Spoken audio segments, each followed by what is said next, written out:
ಮೋರ್ಚಾ ವತಿಯಿಂದ ನಾವು 1,08,000 ಅಂದರೆ ಸುಮಾರು 54,000 ಬೂತ್ಗಳಿಂದ 1,08,000 ಜನ ಯುವಕರನ್ನು ಗುರುತಿಸಿ ಮುಂದಿನ ಚುನಾವಣೆಗೆ ಪ್ರತಿ ಬೂತ್ ಮಟ್ಟದಲ್ಲಿ ಪಕ್ಷವನ್ನು ಸದೃಢಗೊಳಿಸ್ತಕ್ಕಂಥ ಸಾವಿರಾರು ಯುವಕರನ್ನು, ಲಕ್ಷಾಂತರ ಯುವಕರನ್ನು ಪಕ್ಷದ ಮುಂದಿನ ಚಟುವಟಿಕೆಗೆ ನಮ್ಮ ಜೊತೆ ಜೋಡಿಸ್ಕೊಳ್ಬೇಕು ಅಂತಕ್ಕಂಥ ಒಂದು ವಿಶೇಷವಾದಂಥ ಯುವ ಸಂಪರ್ಕ ಅಭಿಯಾನವನ್ನು ಮಾಡ್ತೀವಿ. ಅದರ ಜೊತೆಯಾಗಿ ನಮ್ಮ ಕೇಂದ್ರ ಸರ್ಕಾರದ ಯೋಜನೆಗಳನ್ನು ಮನೆ ಮನೆ ಮುಟ್ಟುವ ರೀತಿ ಅದನ್ನು ಮನೆ ಮನೆಗೆ ಹಳ್ಳಿಗೆ ರೀಚ್ ಮಾಡೋದಕ್ಕೋಸ್ಕರವಾಗಿ ನಾವು ಕೇಂದ್ರ ಸರ್ಕಾರದ ಯೋಜನೆಗಳನ್ನು ತಿಳಿಸ್ತಕ್ಕಂಥ ಕೆಲಸವನ್ನು ಈ ಒಂದು ಯುವ ಸಂಪರ್ಕದ ಅಭಿಯಾನದ ಮೂಲಕ ಕೂಡ ಮಾಡ್ತೀವಿ. ಮುಂದಿನ ಹಂತದಲ್ಲಿ ನಮ್ಮದು ವಿಶೇಷವಾದಂಥ ಹೋರಾಟವನ್ನು ನಾವು ರೂಪಿಸ್ತಾ ಇದ್ದೀವಿ. ಈ ರಾಜ್ಯದಲ್ಲಿ ಇರ್ತಕ್ಕಂಥದ್ದು ಒಂದು ಭ್ರಷ್ಟ ಸರ್ಕಾರ, ಸುಳ್ಳಿನ ಸರ್ಕಾರ, ಅದಕ್ಷ ಸರ್ಕಾರ.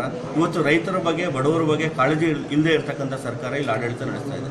ನಿಮ್ಗೆ ಗೊತ್ತಿದೆ, ಈಗ ಭ್ರಷ್ಟಾಚಾರ ಅಂತಕ್ಕಂಥದ್ದು ಪ್ರತಿ ಇಲಾಖೆಯಲ್ಲಿ ತಾಂಡವಾಡಿ ಇವತ್ತು ಇಲ್ಲಿನ ಹಣವನ್ನು, ಜನಸಾಮಾನ್ಯರ ತೆರಿಗೆ ಹಣವನ್ನು ಸಂಗ್ರಹ ಮಾಡಿ ಮತ್ತು ಕಾಂಟ್ರಾಕ್ಟ್ಗಳಲ್ಲಿ ಬ್ಲಾಕ್ ಲಿಸ್ಟ್ ಇರೋರ್ಗೆಲ್ಲ ಕಾಂಟ್ರಾಕ್ಟ್ಸನ್ನು ಕೊಟ್ಟು ಆ ಹಣವನ್ನು ಸಂಗ್ರಹ ಮಾಡಿ ಕೇಂದ್ರದ ಕಾಂಗ್ರೆಸ್ನ ಹೈಕಮಾಂಡ್ಗೆ ಕಳಿಸ್ತಾ ಇರತಕ್ಕಂಥದ್ದು ಈಗಾಗಲೇ ಗೋವಿಂದರಾಜ್ ಅವರ ಡೈರಿಯಿಂದ ರುಜುವಾತಾಗಿದೆ.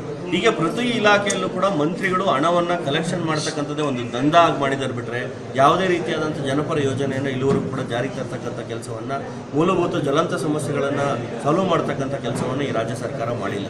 ಅದಕ್ಕಾಗಿ ಈ ನಿಟ್ಟಿನಲ್ಲಿ ನಾವು ರಾಜ್ಯಾದ್ಯಂತ ಒಂದು ಅಭಿಯಾನವನ್ನು ಮಾಡಿ ಈ ರಾಜ್ಯ ಸರ್ಕಾರದ ಏನು 4 ವರ್ಷದ ಅದಕ್ಷ ಆಡಳಿತ ಬಗ್ಗೆ ಜನಕ್ಕೆ ತಿಳಿಸ್ತಕ್ಕಂಥ ಕೆಲಸವನ್ನು ಮಾಡಿದ್ವಿ.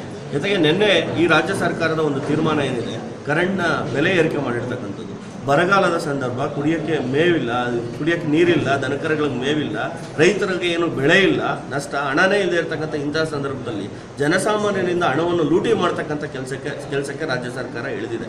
ಈಗಾಗಲೇ ಗೊತ್ತಿದೆ, ಇಲಾಖೆಯಲ್ಲಿ ಸುಧಾರಣಾ ಕ್ರಮಗಳನ್ನು ತರೋದ್ಬಿಟ್ಟು ಇಲಾಖೆಯಲ್ಲಿ ನಷ್ಟ ಯಾವ ರೀತಿ ಆಗ್ತಾ ಇದೆ, ಇಲಾಖೆಯಲ್ಲಿ ಈ ದರ ಪರಿಷ್ಕರಣೆ ಆಗಬೇಕು ಅಂತಂದರೆ ಬರೀ ಅಲ್ಲಿ ನಿಗಮ ಕೊಟ್ಟಂಥ ಒಂದು ದರ ಪರಿಷ್ಕರಣೆಯನ್ನು ಮಾತ್ರ ನೀವು ಕನ್ಸಿಡರ್ ಮಾಡ್ತೀರಾ, ಅವರ ಸುಧಾರಣೆ ಕೊಟ್ಟಂಥ ಬೇರೆ ಬೇರೆ ಆದಂಥ ಏನು ಸಜೆಷನ್ಸ್ ಇದೆ ಅದನ್ನು ಯಾವುದೂ ನೀವು ಕನ್ಸಿಡರೇಷನ್ ಮಾಡ್ತಿಲ್ಲ.